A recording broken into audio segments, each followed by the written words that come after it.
Like, I want to know if there's anything similar that you kind of realized as you were growing up that you had misconceptions about. Could be about society, could be about money. Man, I thought growing up that my parents knew everything and that they were right about everything.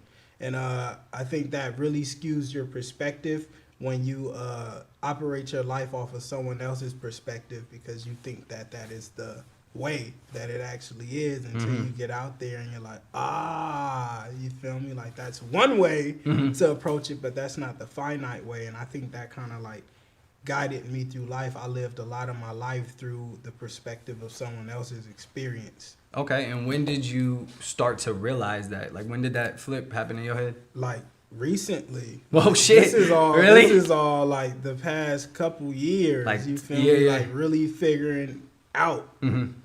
Okay.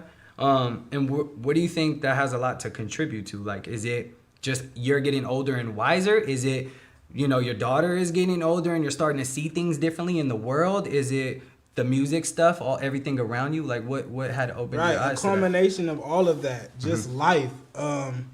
Just life. And I feel like with what I'm doing, it's kind of,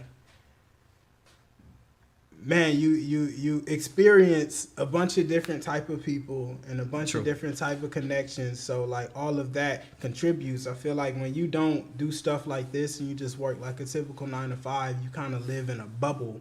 And a rat race. You feel me? Everything is kind of the same and similar. So when you finally get to break that bubble, when you meet people who kind of live different and experience and have different perspectives, it just opens you up a bit. Facts. That's like when I went to Colorado. Right. It's just a similar situation. Right. So I think that's kind of when I think my misconceptions changed. That's when I started learning about taxes, how to depreciate your thing. Like we talked about before this, the car industry in Turo.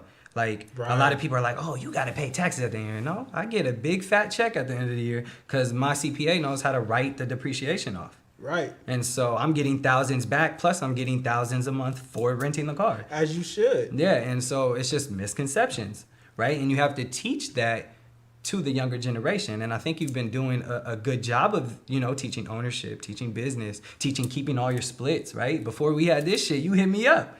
Like, what's the split? You feel me? That's good. You're the first person who's done that. Facts. And that's crazy. I'm on episode 73. Right. That's crazy. You robbed 73 people. I did, bro. No, good. White collar, know what I'm saying? Colorado taught them well. Yeah. Thanks. No, but yeah, that's good. And I to piggyback off of that,